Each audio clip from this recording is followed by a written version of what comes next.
the two best Chinese snooker players in the world at the moment. It's 5 p.m. in China. I bet there's a good few million people tuned into this one. I expect this, well, that's a bit of a nervy break-off, Ding Junhui, but I expect this to be a break fest this morning, Willie. Both incredible break builders. Yes, it is surprising, in fact, good morning everybody, by the way, that Liang Wenbo had 3-1 advantage over Ding Junhui in their head-to-heads. Some people may find that a little surprising, with Ding being a more regular tournament winner. There's the pot success rate. This is over the tournament. Ding Junhui is 93%, which is very, very high. And we head in the long pot department. So Ding's ahead in that, the safety success as well. So it's looking not too good for Wenbo at the moment. Will there be a stat that Liang Wenbo is in front? Not yet. So all the stats say that Ding should win this match, but of course every match is different, and it's now the best of 25, 8 frames in this morning's session.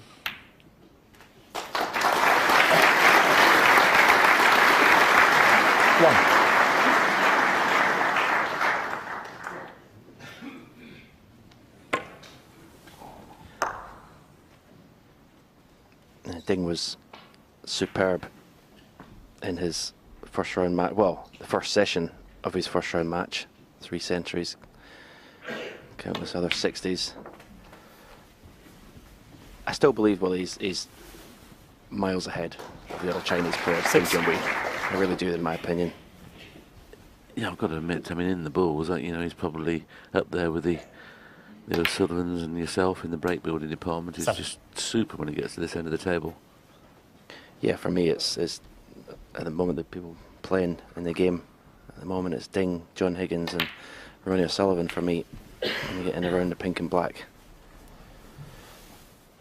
Very, very rarely you see when these players are in going up for baulk colours or blue. Very often. That's always a sign, isn't it, of great break builders? Yeah, I mean, some of the players after 2 shots, they're playing either the green or the yellow. 15. They've amassed over 440 competitive centuries. I know we all sometimes say that there may be a little chink in his armour as far as the temperament's concerned, Stephen. Yeah, and especially at this venue. I think he got to the final last year. I think partly due to the fact he had to qualify, so maybe there was less expectation on him.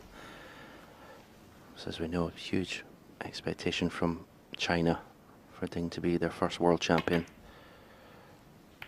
Massive star over there.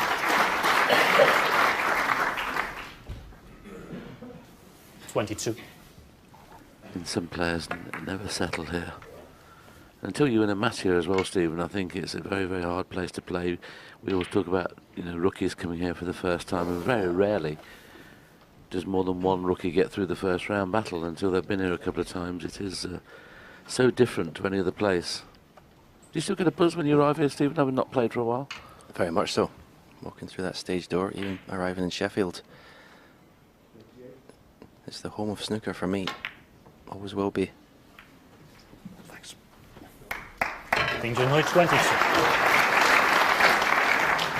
Liang Wenbo looked very serious. I know the two players had a bit of a laugh and joke when before they kicked off, but when he was walking in to his music, he looked very serious.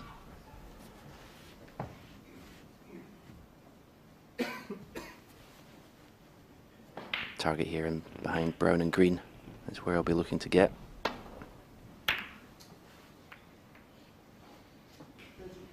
A good line, well short with a cue ball.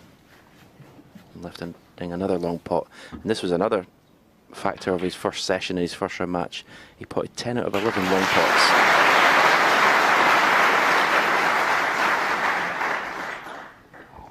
That coupled together with his break building, it's going to seem very difficult to beat in this championship.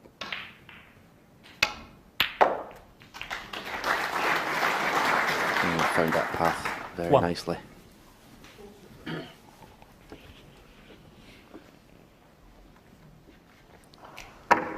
And the pleasing thing for Ding with the first two shots and the things he's played. They've gone right into the heart of the pocket. That reminds you when you're playing, you think, oh, I'm cueing well this morning. I can have a go at one or two that maybe, if the few balls were getting off the jaws, he'd kind of wait till he feels a little better, but he's feeling good. 3.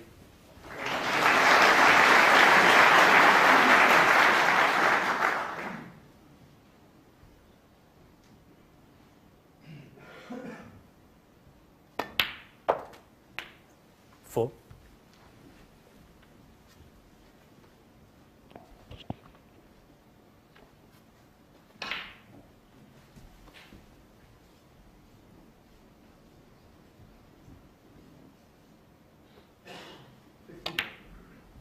Just a moment, please, Steve.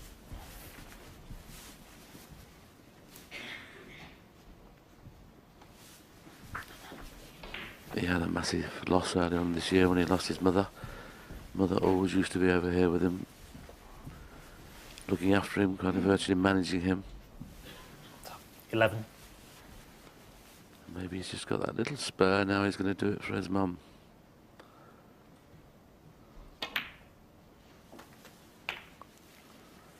They're still going in off the far jaw, Stephen. That was quite high off the far jaw. Yeah, I don't know if it's strange because the players don't seem to doubt that it's going to go in, but I know the angle we have, it does seem to be going in high. He's overhit that by a long way. This looks like he's definitely hitting that left-hand jaw. Ding never looked as if he panicked that it wasn't going to go in. Does this red at the end of the pack go? So it's not the one he played for. It's okay, he's got this to the right middle, so if that red at the end of the 3 reds below the pink does go, and she's going to play it now, this is a decent opportunity now to take care of this first frame. Needs just another 27 points to make that a reality. And the way the balls are set, I think there'll be a few more than 27 coming from this visit.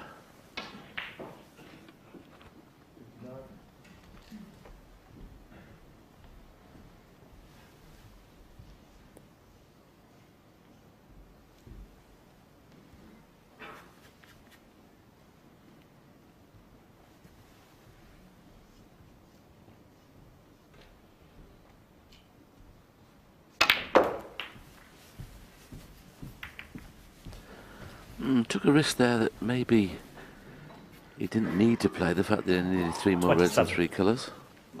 There's still those 2 loose reds.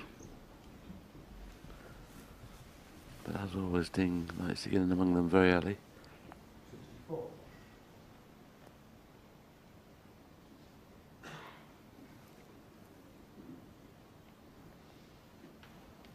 You spend an awful lot of time in China, Stephen, now. We're doing various exhibitions and things. I mean, how big a star is Ding in China? He's huge. I think he's probably in their top 2 or 3 sports stars. And if he was to win the World Championship, it would just be astronomical what would happen to him. You go, I've been to almost 50 cities in China, and every time you go there, when you speak to the media, one of the first things they always ask you is Ding Junhui going to win the World Championship?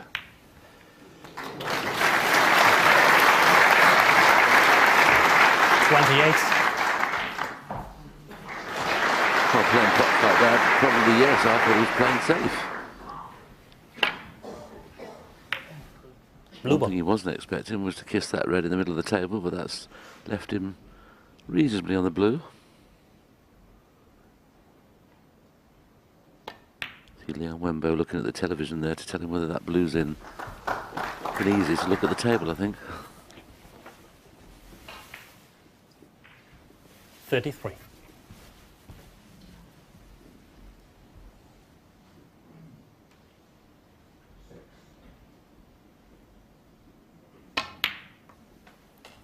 $34.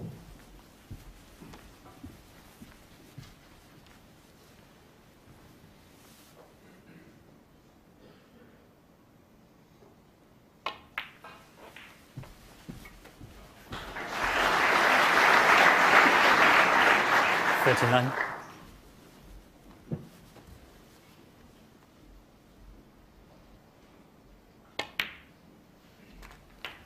40. So just one more red required after this black to make the frame safe. Essential to let your opponent know that you're playing very well, so he'll be doing his utmost here to clear the table.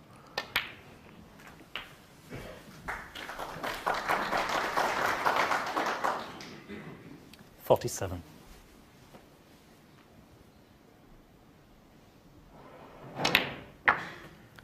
$48.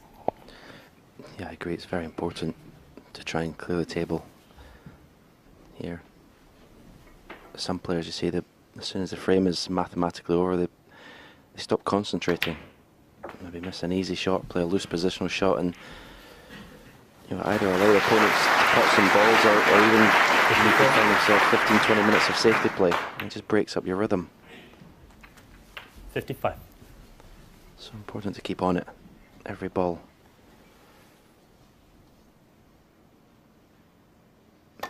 Sometimes you don't think it matters as long as the frame's won, but then you go into the next frame and your concentration's not 100%.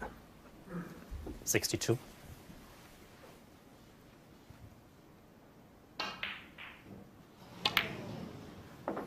63. Can play for either red here. It's perfect on the black. Thought I might have been tempted to drop in behind the one on the cushion. 70. That's the one that's going to stop Ding making a century in his first frame. Well, he's played to take it off, and he's played it perfectly. Perfect shot. Absolute perfect half-ball contact on the red. And that's obviously told me why I didn't play for the red in the cushion previously. He had that plan. Yeah, but in fairness, he might not have had the angle, but that was a sensational shot. This could possibly be the 30th century of the tournament so far. 79. Ding made 3 centuries in his first match, so this is possibly his 4th.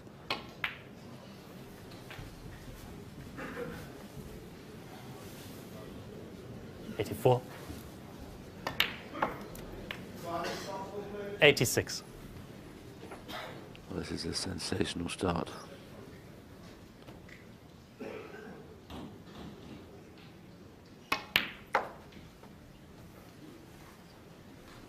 $89.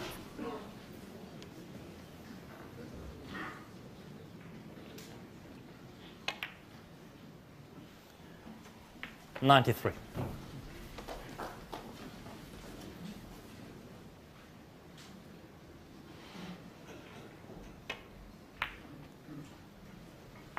98.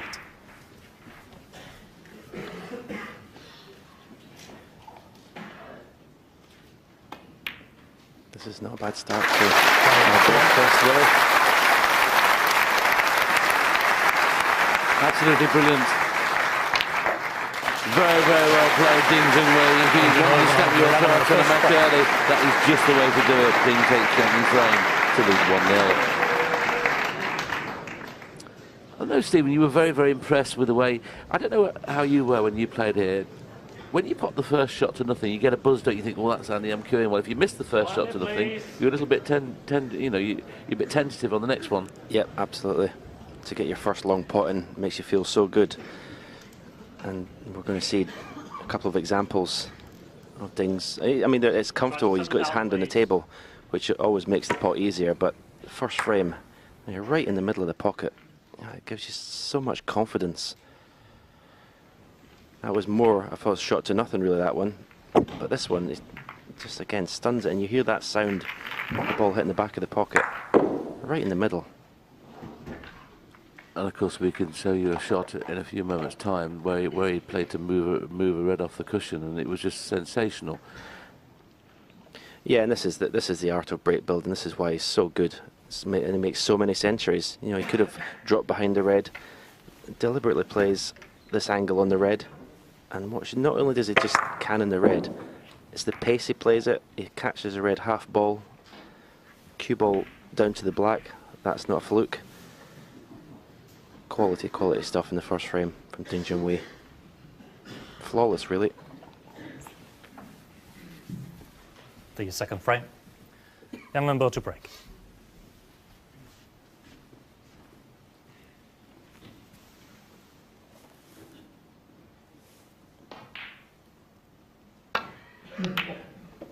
Just a reminder, it's 3 sessions, two sessions of 8 frames, 1 of 9.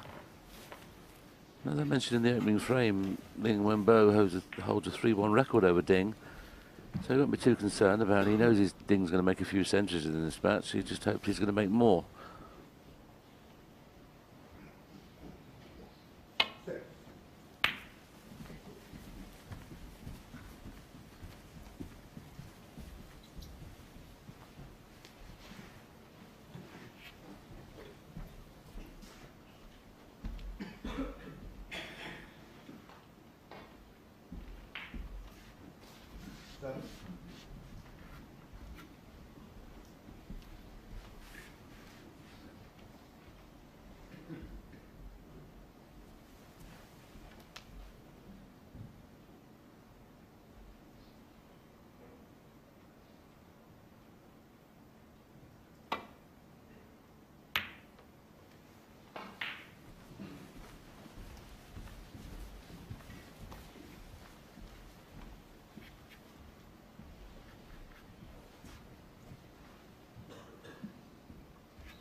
Of course, it's so difficult for these Chinese players to come over to this country and spend probably 9 months of the year away from their hometown. They've had to learn the language. I remember the first time Liang Wenbo was here and a name was announced and it wasn't him, and he walked through the curtains, remember, and as if it was him, and then realised and turned back. It was hilarious. But they speak pretty good English now, Stephen, don't they? Yeah, both these men speak perfect English. And he's left this red on. This one, I think he can drop for the black. Just play it slowly off the cushion.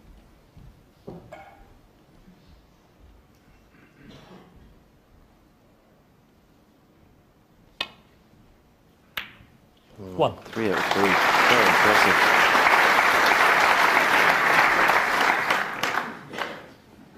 Another one that didn't touch the jaws.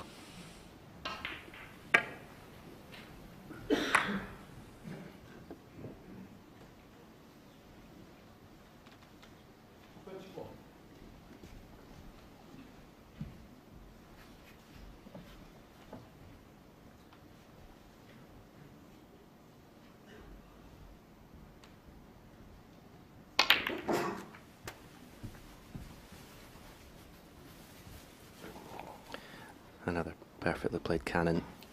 8.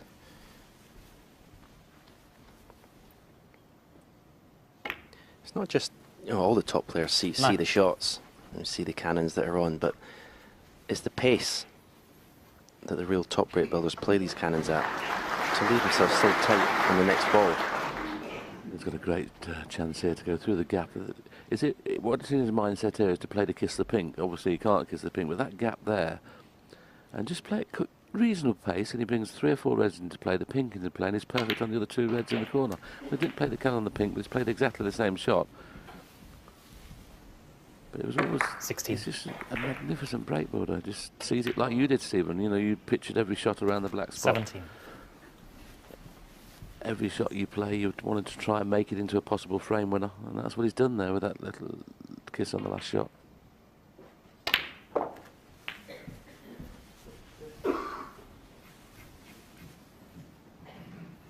$24.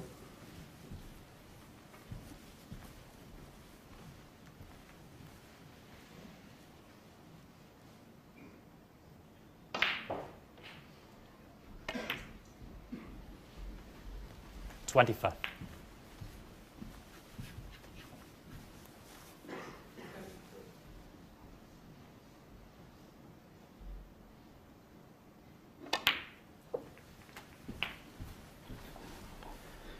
4 reds, 4 blacks, and still in perfect position. 32. Yeah, sure.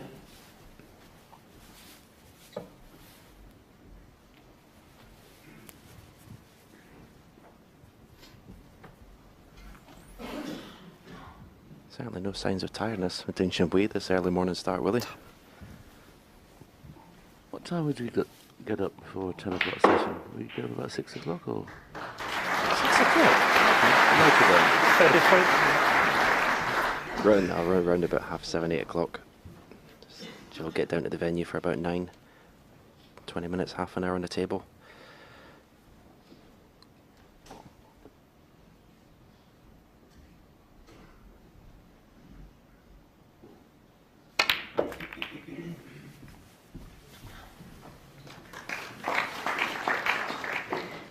That was another clever shot. He had to hit the 2 reds at the same time. Is exactly what he did, look. They can play this plain ball. I think he can go around the back of the black.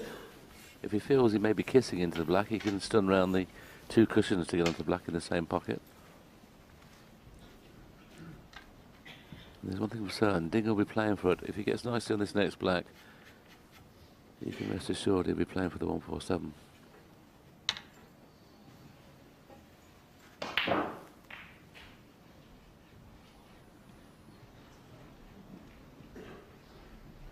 Perhaps feels he can hold it, but he needs to get into the cue ball to hold it.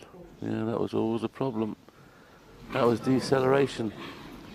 Could have easily played around 2 cushions there, or even rolled it in plain ball. Ding Junhui 40. That could be very costly.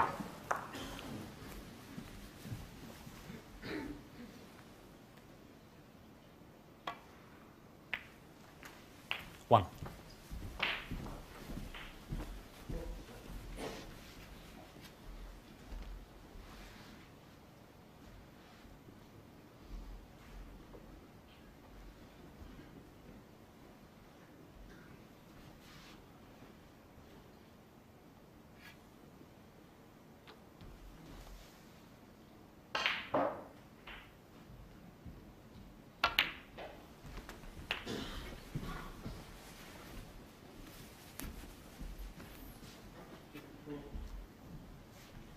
Eight.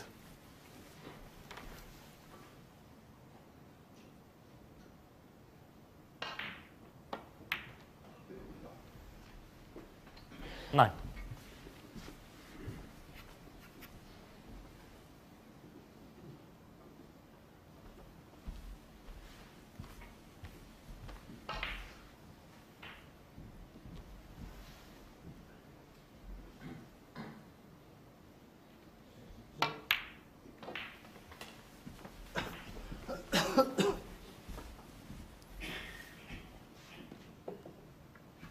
Eleven.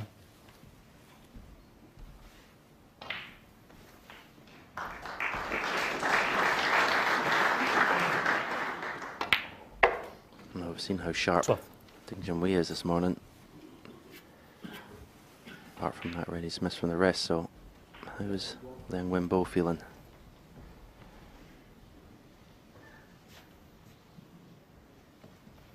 He's not got ideal on the screen. You can certainly play for the red that's in the left half of the table. Screw directly for that.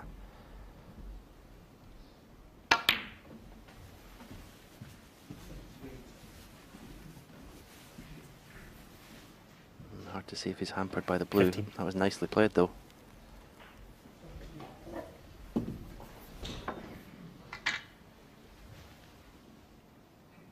He is hampered.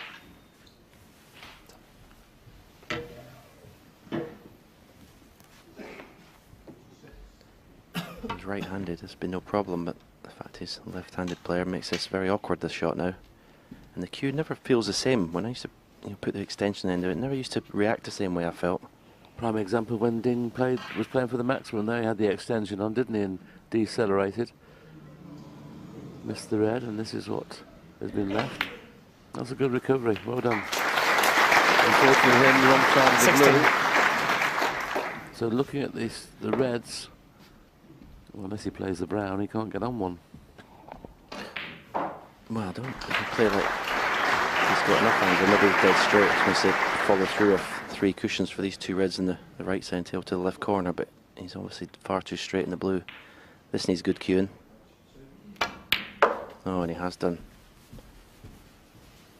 He just almost hit it too well. That was a fantastic shot.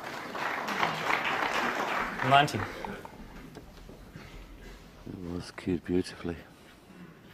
He may still take the pot on. As you can see, he's cutting it back into what we can call it a blind pocket. He's having another second look at the potting angle. It's one of those when you get that blind pocket, you've just got to pick a spot and hit the spot.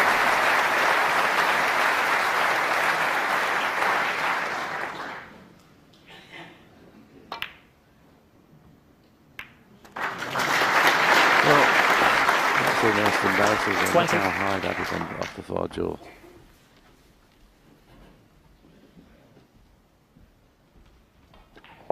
Yep, he missed that.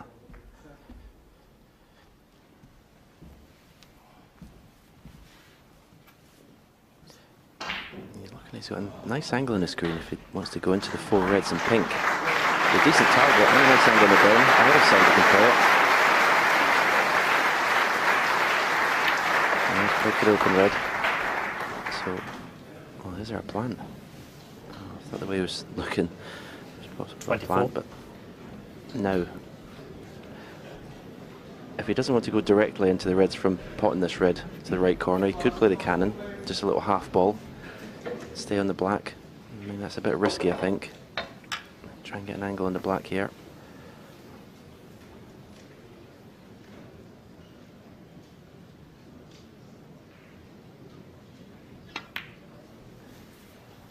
Perfect. Okay. Well played. 25. Although saying that, cue ball's just drifted an inch or two too far. The red outside right of the 4.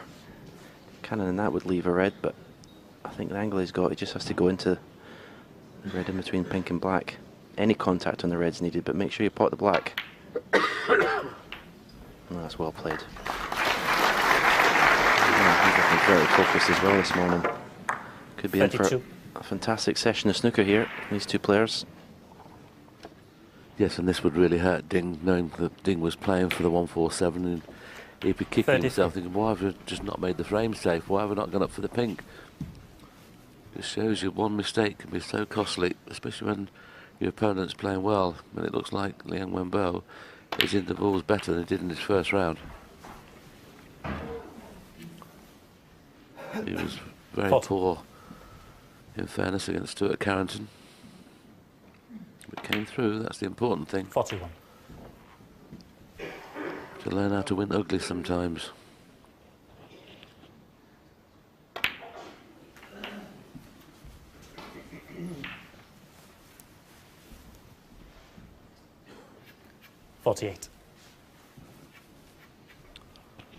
Another 18 points needed, so 2 reds, 2 pinks is not enough.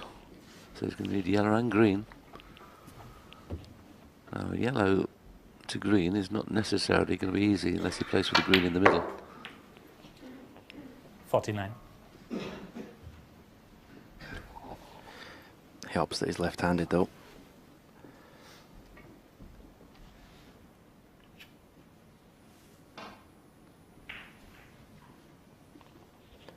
This is not the best angle he's got now on the black.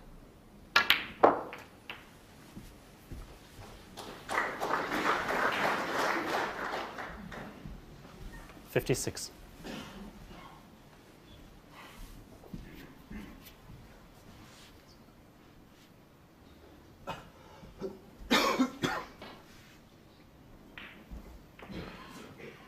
He's looking at the possibility of just leaving a half ball pink to left middle, because then it'd be very easy just to stun up to that right hand side cushion to get on the yellow. That's what he's played. It's just let the cue ball drift. You know, to play the black now. There's a touch of left hand side. The cue ball somewhere where his body is just now. Oh, careless. I think concentrate on the positional side of that, I think. that's just proved beyond all doubts there how much of it's a far jaw table. I mean, for a minute I thought this was still going to go in, but never looked like going in once it caught the near jaw. Nope. If you're aiming these blacks off a spot, you definitely aim for the far jaw. The right half, well, as he was looking at the pocket there, the right half of the pocket. It's a natural angle to follow through between green and brown.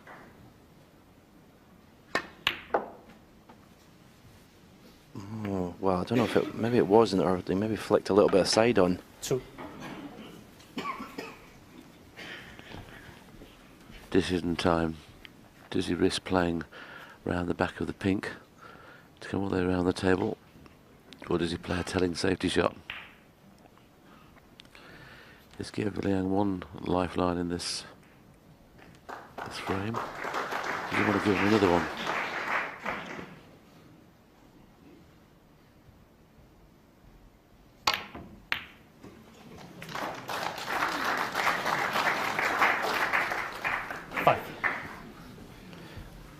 Well, that's certainly not as planned, but he'll be happy with it. And you see can in the blue, then checks off that cushion. Just concentrating the pot here automatically on the blue.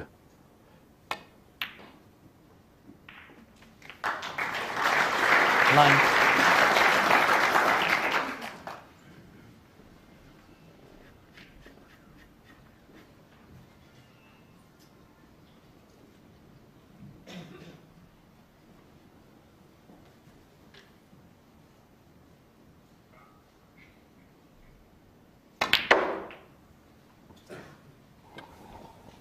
$14.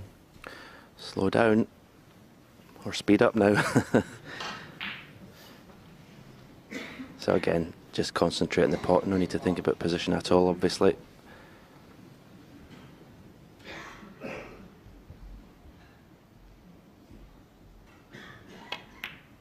It's there. 20. Now this will hurt Liang Wenbo. 27. Excellent start from Ding Junhui. He did have a chance of a very big break in that frame, missed. Liang Wenbo had his chance, missed an easy black of a spot, but it's Ding that takes a 2-0 lead. Quietly as you can, please. Thank you. And we talked, Stephen, about the jaws in this pocket, how this table seems to be a far jaw table. Let's have a look at both shots there. One that went off the far jaw. I mean, this is, when he first hits this red, watch the red. Is this in when he hits it? So it comes, now that's not in for me. Never in. Now that looks like it's at least half an inch off the right jaw. Now we watched this shot on the black. This is only a quarter of an inch off the near jaw. When he hits this looks in as soon as he's hit this. We're just going to watch it now. That's in there, and it just flicks that front jaw. You know, everyone's talking. You talk to the table fitters and the officials, and they say no, these pockets are exactly the same, and everything's the same, and maybe it's the cloth, but I don't. That first shot, I just can't believe that's in. Well, it's just proved that you've got to play off the far jaw. I mean, some tournaments, I mean, we're not talking that every tournament's the same, because it's not. Sometimes it's a near jaw table, they'll flop in off the near jaw, and it's very strange. But the standard of play so far this morning has been excellent. Okay, they missed one shot each, and that's how costly it's been. Yeah, it just proves at this game at the top level, you cannot let your concentration slip at any stage. Liang Wenbo he had no thoughts of missing that black. It wasn't pressure, it was just complete carelessness. Just concentrating, getting that cue ball nicely on that right hand side cushion for the yellow. Took his eye off the pot. So it's going to be a delighted Ding coming back to the table, Leave having the missed frame. a chance of getting the 147. He would have been sitting there very, very annoyed with himself.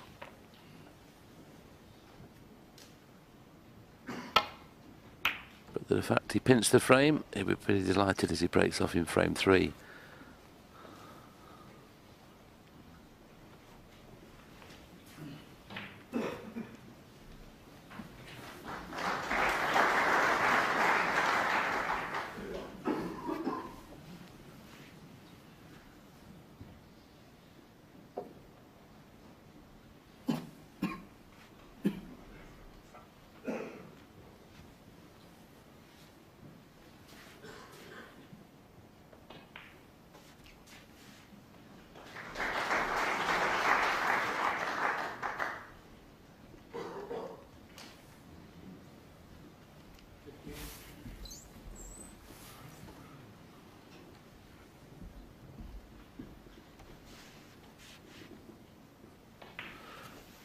The red to the right of the pack. There's a gap there to play that red and get back into baulk. There's the gap.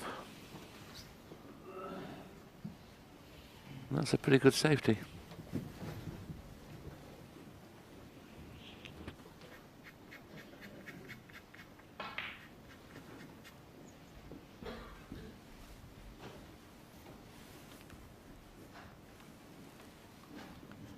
Thanks.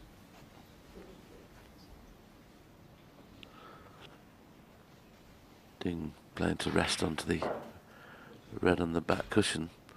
Surprising choice, this. If he catches a half ball, he'll leave a pot. But played beautifully. That could have gone so wrong.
He already had a look to see whether he'd be pushing a red towards the corner. He found he wouldn't do that if he's hit thin enough. I know the break bowling has been very good this morning. The safety has been excellent as well.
A little bit pacey with the cue ball there, so it's a relatively straightforward safety for Liang.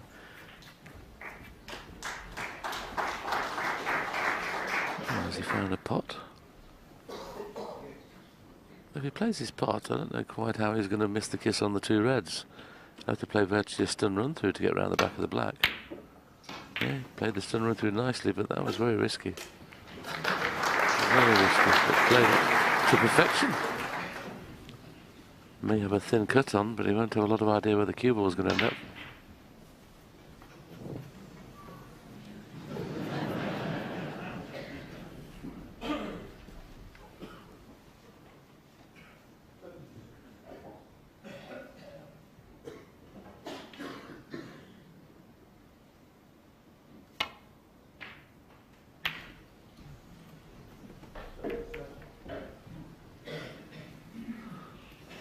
That's the first attempt this morning at a long pot that he's missed, and missed by a long, long way.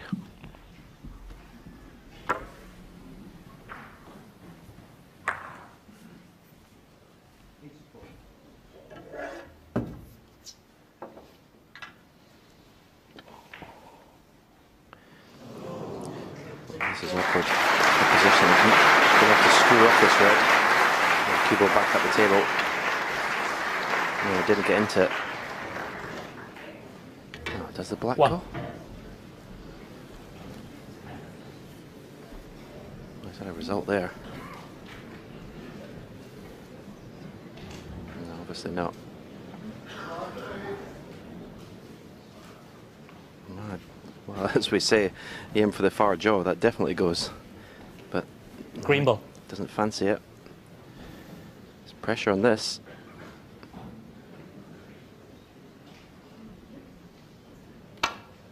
Oh, good shot. Don't have to look at what is left. Should have missed that green. So that was a big shot to take on. Another one right in the middle of the pocket.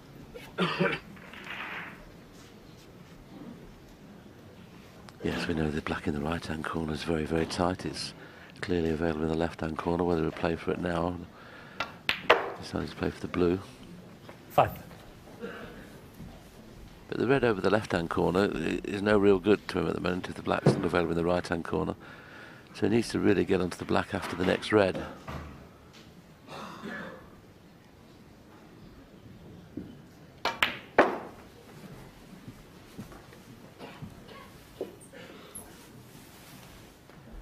Looks to be too straight on this to get onto the 10. onto the black. He's just looking where the pink will go if he plays with the pink in the middle, whether it will spot. Doesn't really want it to go on the black spot. That will tie them up.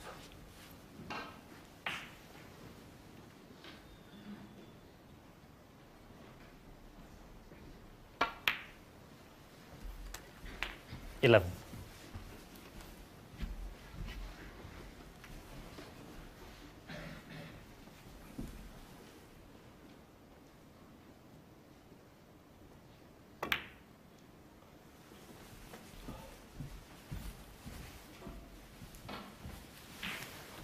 Yeah, I'm a little surprised he played for the pink. Okay, the pink's available in the right-hand corner. 17. But he stopped both pink and black going into the left-hand corner now. 18.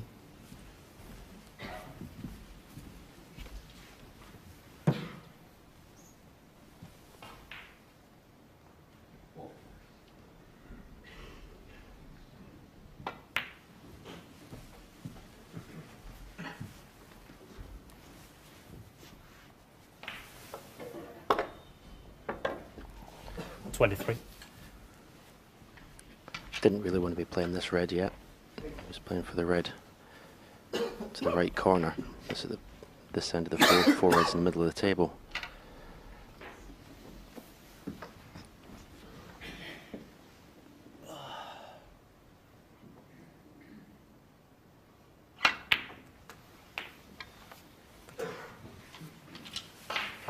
Play the pink here and screw into the 24. two reds that are on the pink spot. He'd like to play a bit of pace because he doesn't want to leave the cue ball there, and if the pink spots he could snooker himself. Make sure he hits this hard enough. Oh, he's played for the single red. He's obviously happy with the pink or black, none of them going to the left corner. He's obviously comfortable with the situation. 30.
That was a really good effort from Ding there. He powered the black in and kissed into the two reds, but just needed to catch them slightly fuller. It would have brought all the reds into play. He was just off straight slightly. Just look at the topspin he generated here. If he catches that red slightly fuller, he could have brought all four reds into play. As it happens, he's still in this frame where the reds are, because it's very easy to get onto blacks when they're eventually split up.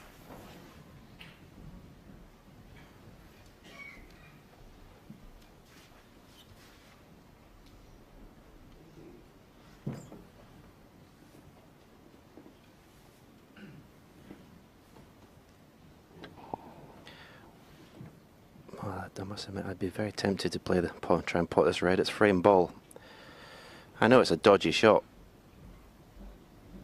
but you could follow through the cue ball, play it with a little bit of pace, you know, sort of leave the cue ball underneath where that red below the black is, and hopefully if you did miss it, the red would come away from the pocket.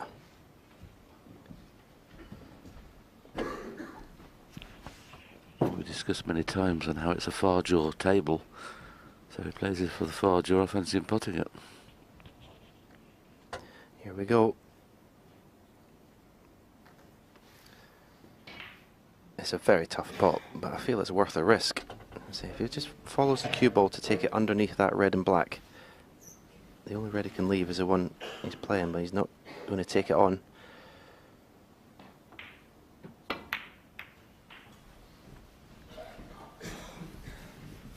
Wants that red to stop. That's a good shot in the end. So, maybe the right choice. Well, it remains to be seen, but that was a good safety shot from Liang Wenbo.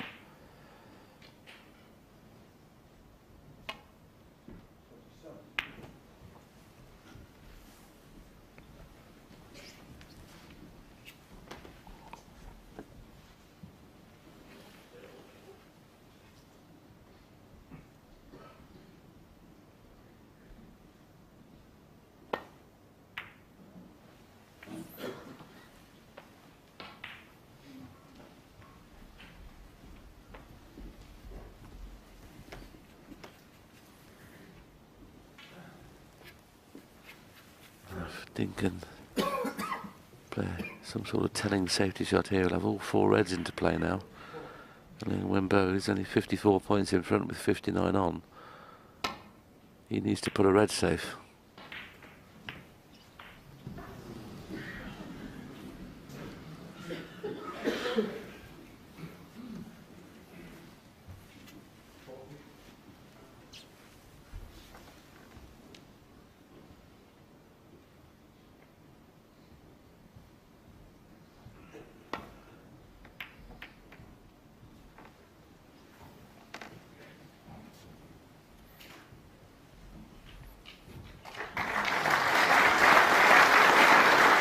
Excellent length of cue ball.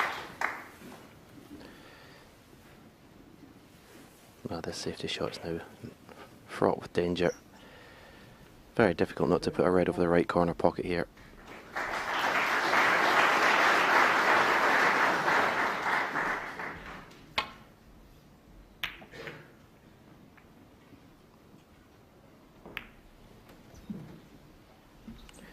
You can see Ding just grimacing there. And that was purely because of where that yellow ball's gone.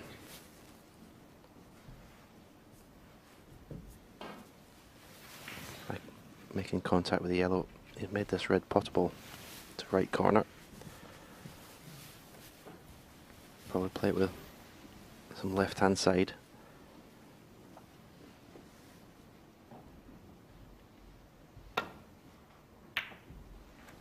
Got it frame ball.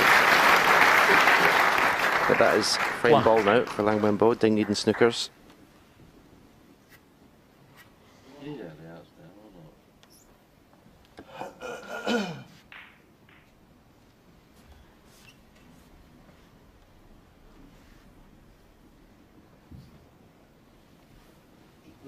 Blue ball.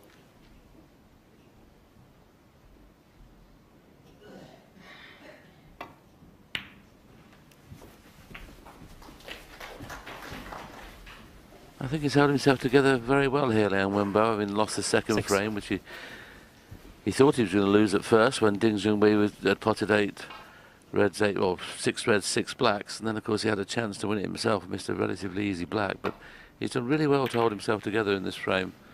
That may have fluked the red. Just wonder whether Ding Junhui is going to come back to the table. He's 60 points behind with only 51 on.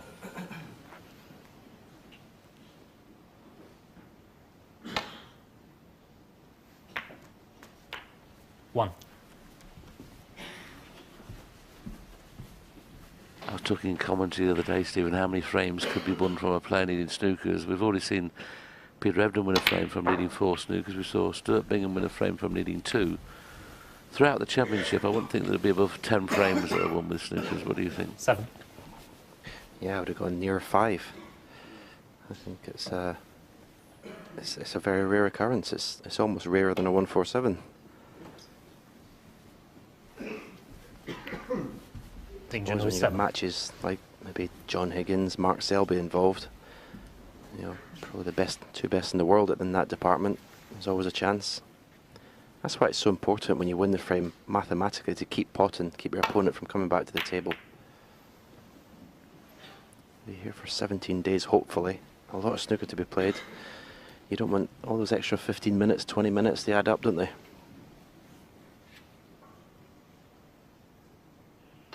It's not the 2 snookers he needs. He's probably need to get, to win this frame, he'd probably need to get 7 snookers for him to miss 2.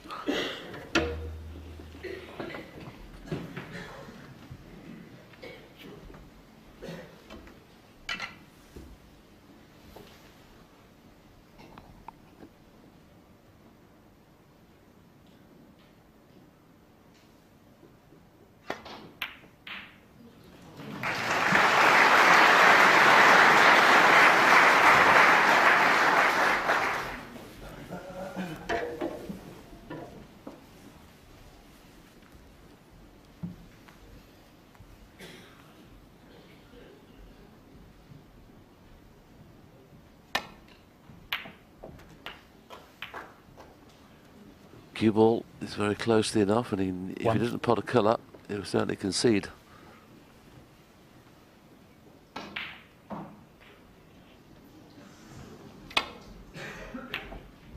And I'm sure he'd look at Liang Wenbo, suggest he's given him the frame, and he has done so largely due to that break of 62. Liang Wenbo has closed the gap to 1. He still trails by 2 frames to 1.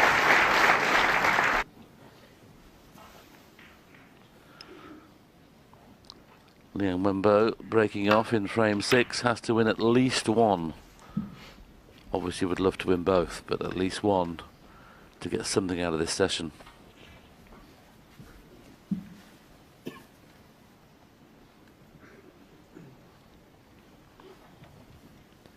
I would say there's 3 frames to go, isn't there? It was a rather long frame, the previous one. Let's say at least 2 then.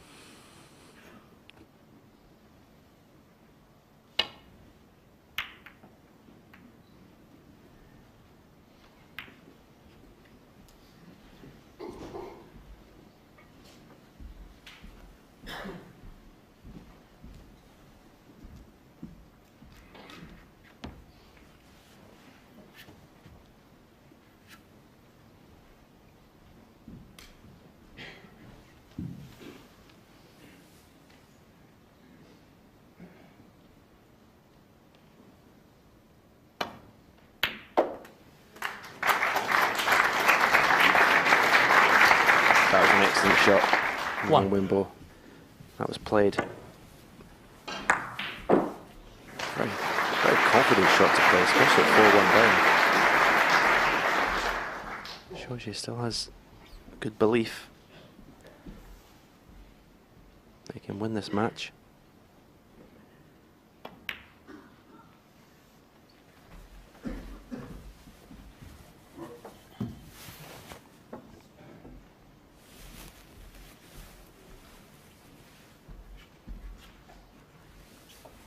Seven.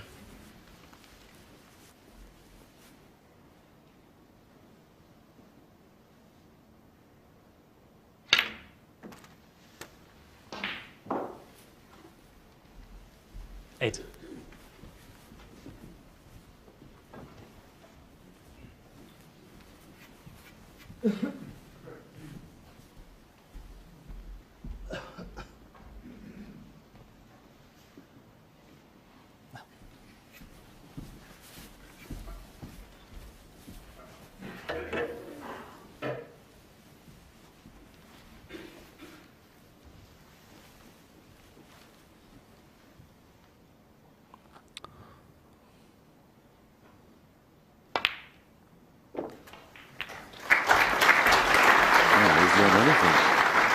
I don't think he's on anything there. 13. I presume he was playing for the outside red of the 3 to the right of the pink spot and didn't get into the cue ball. think he was just screwing across with check side, Stephen, and probably didn't get hold of the cue ball. Yeah, looking at where the cue ball is, that seems to be the only red.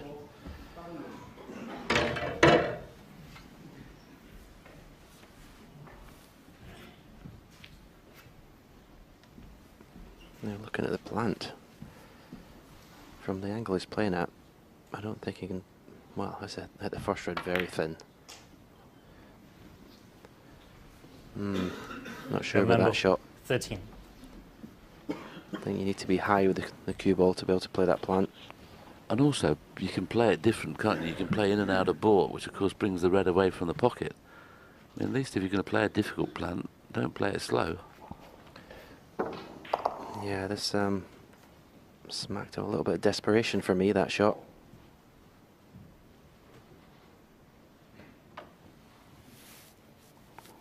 Well, Ding's not blessed with the best cue power in the game. He's not one of those that can screw balls back from all over the place. And if this is dead straight, it's just off straight. But I think he's one of those, Stephen, he can straighten it up if he plays it with lots of topspin. I think he'll miss the kiss on the reds near the pink spot. Because the harder you play these, the more they straighten up.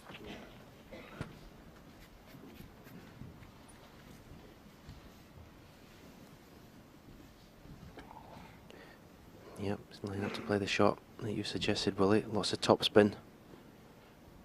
Maybe even a touch of left-hand side.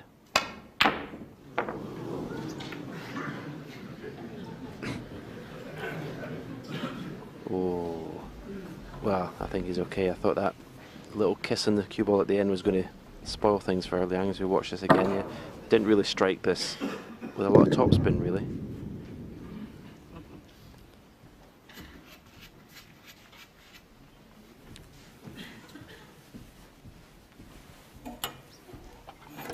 And just to reiterate, if that red had gone along with top cushion and got in the pocket, it would have been legal. It's happened a couple of times here at the Crucible.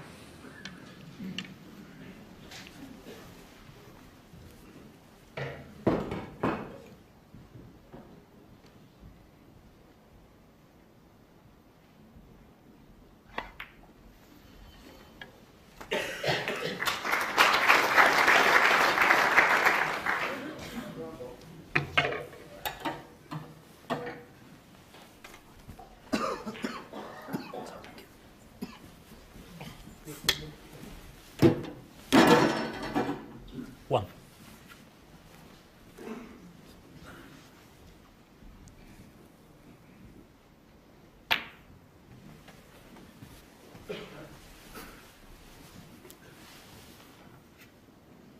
Five.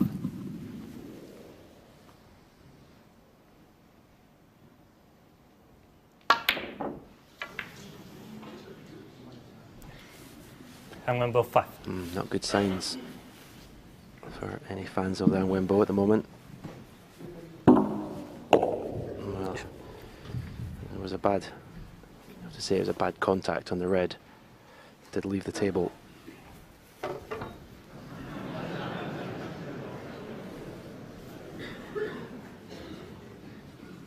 So maybe we can forgive him that one.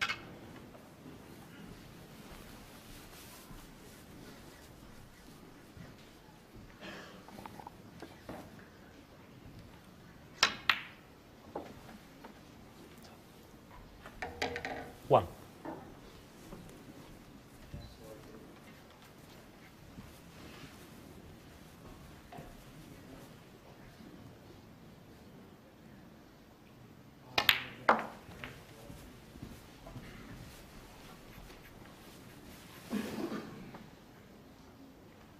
Four.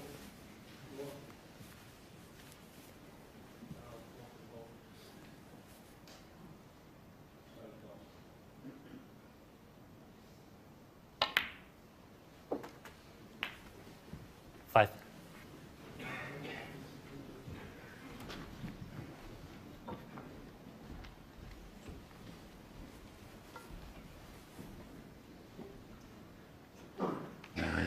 Didn't have the nice angle on the pink to go into them, but he has a perfect angle on the blue. There is one loose red at the back of the pack, but it could possibly free the black here. Well, he's not played it, he's played for the one at the back of the pack. Oh, you're kidding me. He looks up into the crowd with a wry smile. Liang Wenbo's not smiling. No, that was very similar to the in-off Liang Wenbo had. There, you think it's not going to drop. Gravity.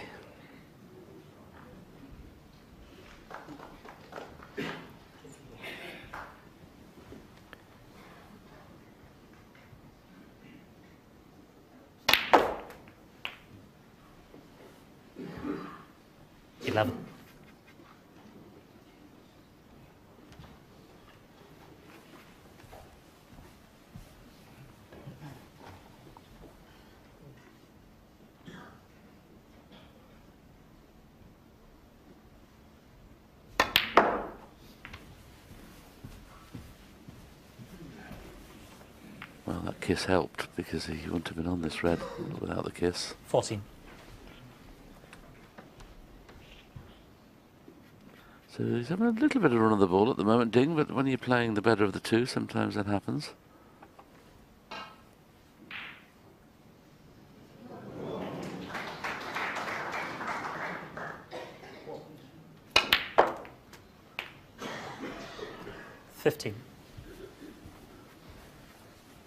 Now he's obviously got the loose red at the back, but he could play this a lot left-hand side, try to bring the black into play, but if he misses the kiss, goes around the back of it, he's got the red available in the corner, but he's played for the loose one.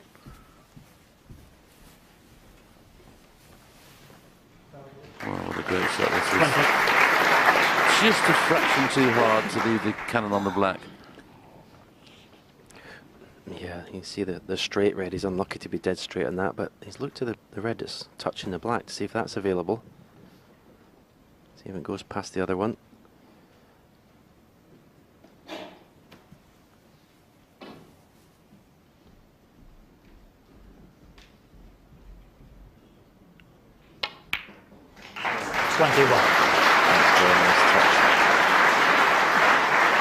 Well, that was a bonus, wasn't it? I mean, he didn't realise until he played the shot and finished straight. He wouldn't have even looked at that red if he hadn't finished straight on the red. Well, when you're in front, as we've just mentioned, you often get the run of the ball. Excellent pot. He's got a red at the bottom of the 5 that pots to the left corner, but he could go into that red with more pace, stun into it. It will bring all 5 reds into the open. Well, he's chose to play for the single one.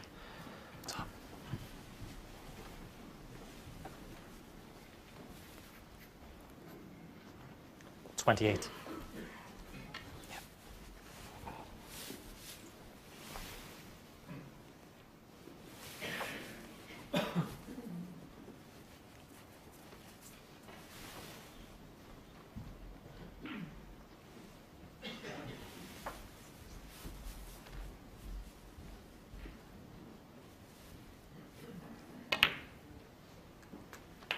$29.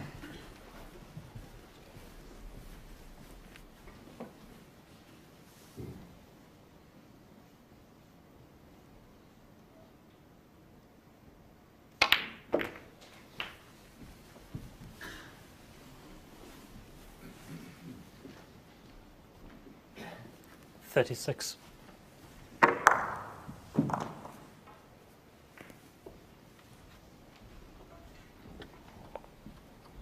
It's just, I've not had the best split there. Could have done a bit more distance between this red.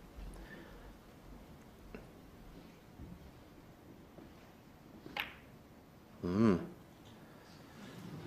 fact, it was a long way away from the pot there. Junhui, 36. Now Liang, what a chance.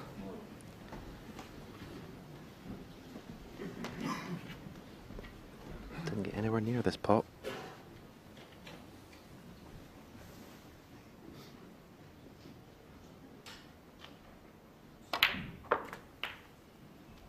One. Got to take advantage of this, you feel, if he's going to get anything out of this session.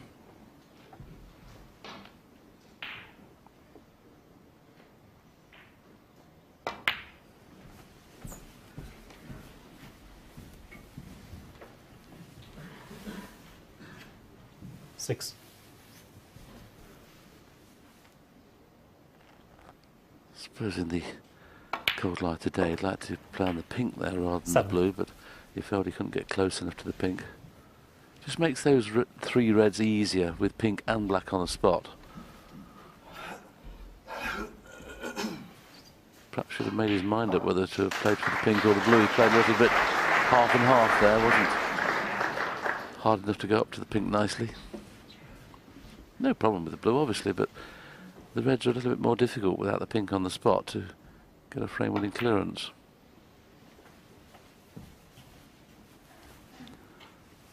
I just wonder whether he'll play for the pink this time. 12.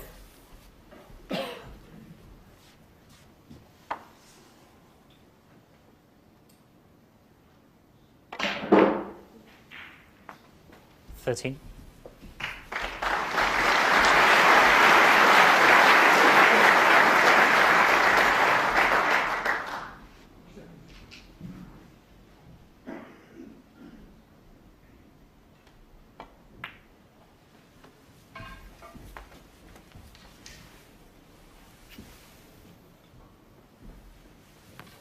$18.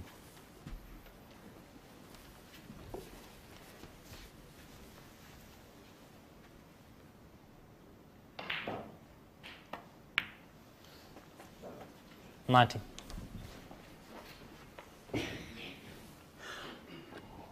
So obviously, Wenbo being a left-hander, that red on the right-hand side cushion is not ideal.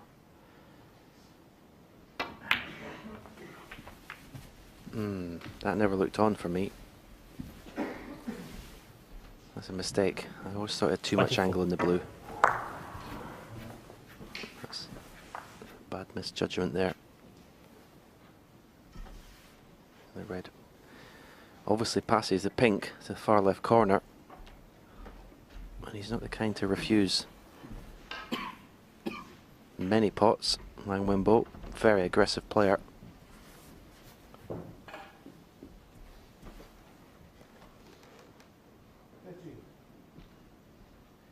We'll know if it's in before he does. It's there. Oh, it's not there. That definitely looked in when he first hit it. 24. I agree. He may have just drifted slightly there. Let's just have a little look. It looks in there, doesn't it? Looks in the centre of the pocket there. Just pulled to the corner. Little unlucky.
Very aggressive pot he played there.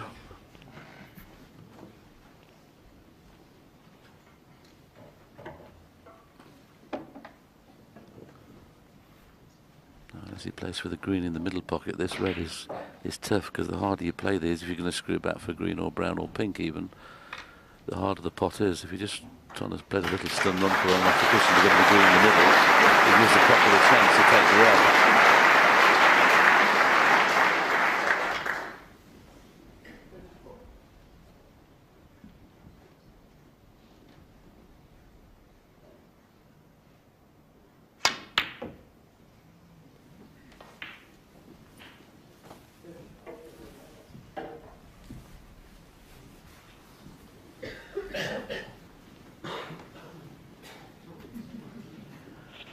Liang Wenbo obviously feels this is not on. His head sunk to the table.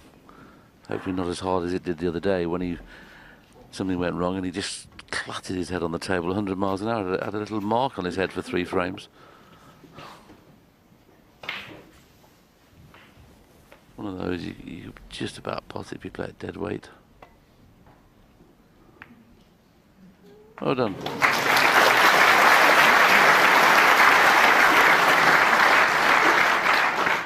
One.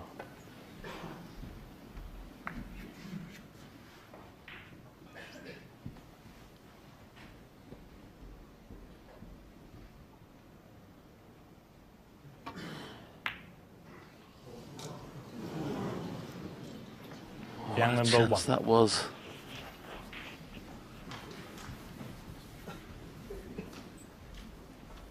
The fact that he's not playing with the rest, Stephen, is a little bit easier than the previous one he played with the rest. Yeah, Liang Wenbo is definitely feeling it at the moment. Needs to get a frame on the board badly.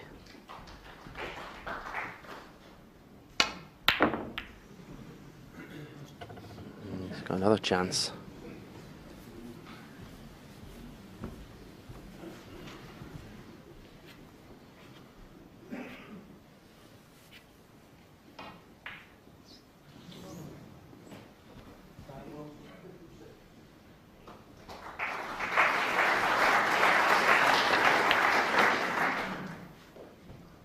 One.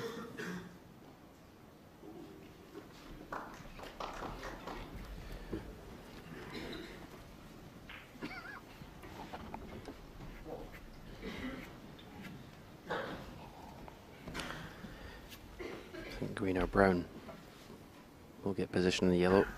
Just imperative. He's not straight. I'd like to leave the cue ball. Well, I thought I might have followed the cue ball to leave it close to the baulk cushion so he could just drop the yellow in and automatically be on the green. He's going to play this with a little bit of pace now and possibly even a touch of right hand side for the green to the yellow pocket. Could play this. He could play this stun between pink and brown. Oh, that's well played. 7. When you're struggling a bit, those are tricky shots. 10.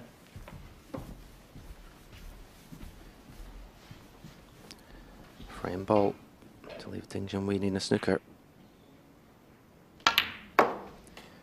Take the double on. Ding will definitely 14. come back to the table. He needs 1 snooker, so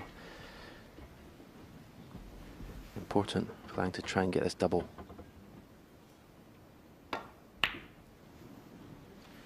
It's there. 19.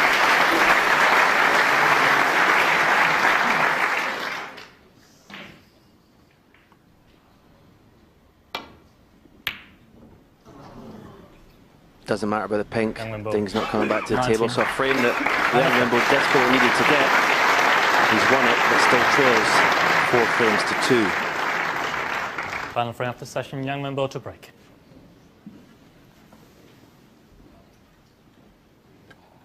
So Liang Wenbo breaks off in this very important final frame of this session. More important, obviously, for Wenbo than Ding.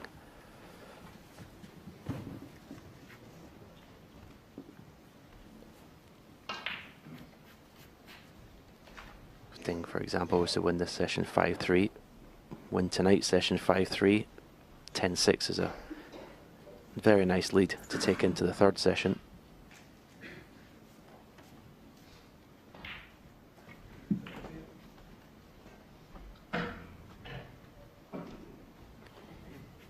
Would mean he would have to lose the final session 7-2. So these long matches are all about building up leads.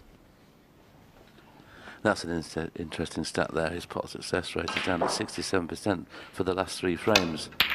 And you're not going to win matches playing like that. Obviously, it was a very easy plant. Got every ball moving on the table apart from the baulk colours. That shot to nothing, that, wasn't it? Just settle down, please. Thank you. fortunate he's been. I mean, the first red, okay, he's got the cut, but he's going to have to miss the kiss on the baulk colours, the yellow and the brown, to come out for the blue. And if he under-hits it, he's not bound to be on a nice positional shot for a colour here. Well, that's not a bad kiss. 1.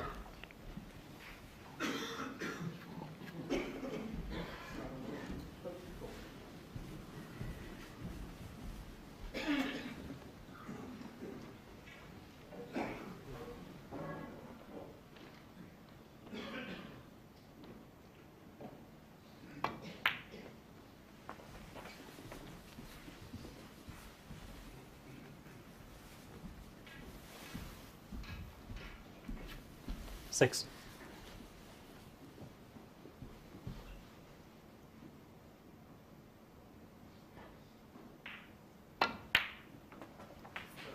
Seven. There's his cue ball to stop, just in time.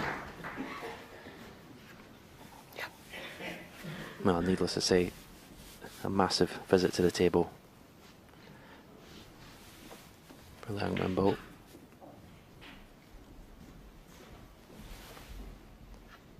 Exactly the kind of opportunity he would have wanted in this final frame.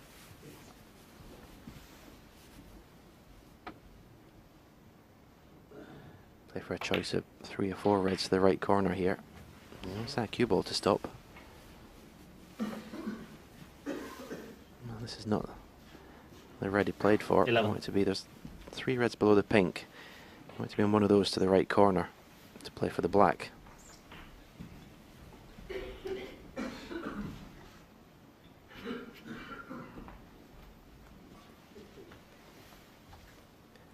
He's screwing this off 2 cushions. Just that red that's closest to the right cushion. Just got to be careful with that one. Oh, he's lost a cue ball again. 12. It's on a bit of a lasso at the moment, that cue ball. And that's caused, but he hasn't had too many opportunities at the start of frames in the balls. The 2 frames he won were pretty scrappy affairs.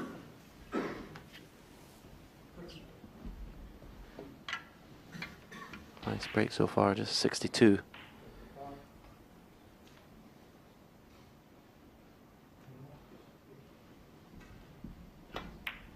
And well done. Well, that looked in for me, Willie, when he first hit that. Liang Wenbo. I 12. was watching it live, not on a TV screen. You watch Let's have this. a little look. That's right in the middle of the pocket there. Absolutely, right in the middle of the pocket. That's twice that's happened to him in this match. Mm.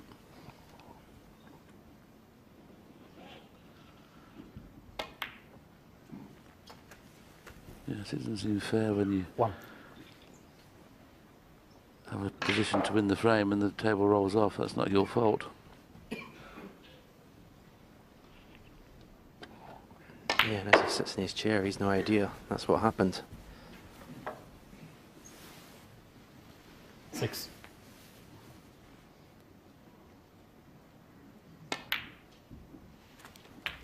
7.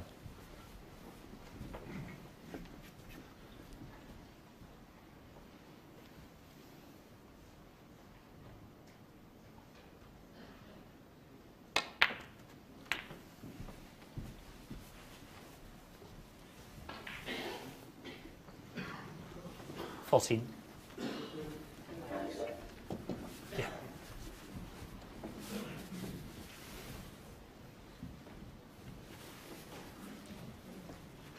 We'll have another look at this black. Obviously, you can't see that it's dived in a little bit from where he's playing the shot, but he thinks it's in there.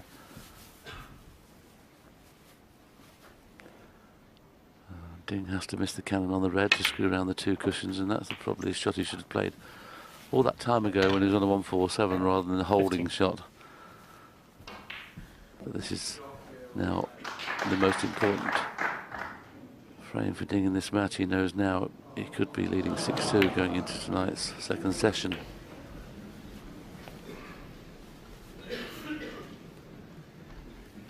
$22.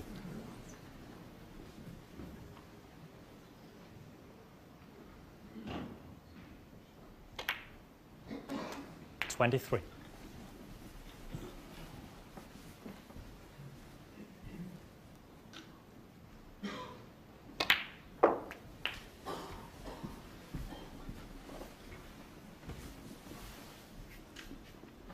30.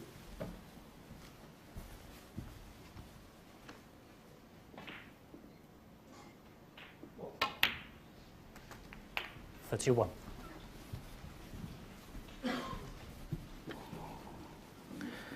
So one more red in the open, in between the pink and the yellow, and then things are going to start to get a bit more tricky for Ding Junhui in this break.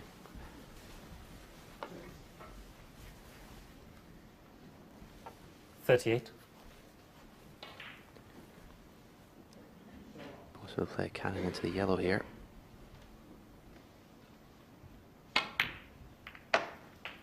$39.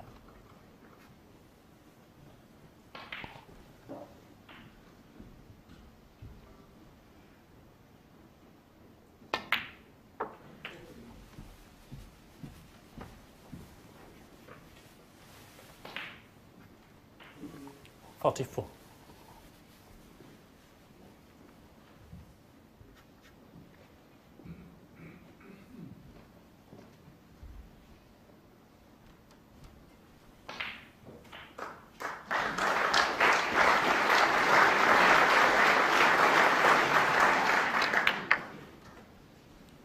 $45. Just play for the red in bulk. It's going to be interesting to see what he plays next, because I don't think the two reds next to each other in the middle of the table, I don't think any of them are available. 50. So this next shot's very important.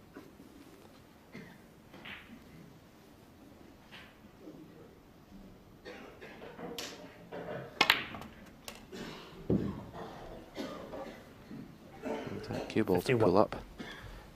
Perfect.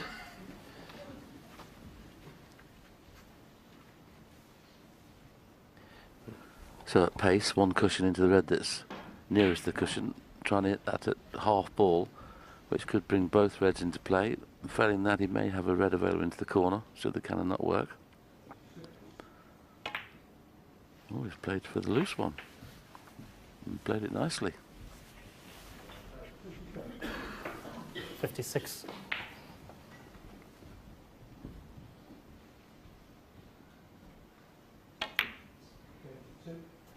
Well, it's not very 57. straightforward, but can Ding Junhui make his third century of this session?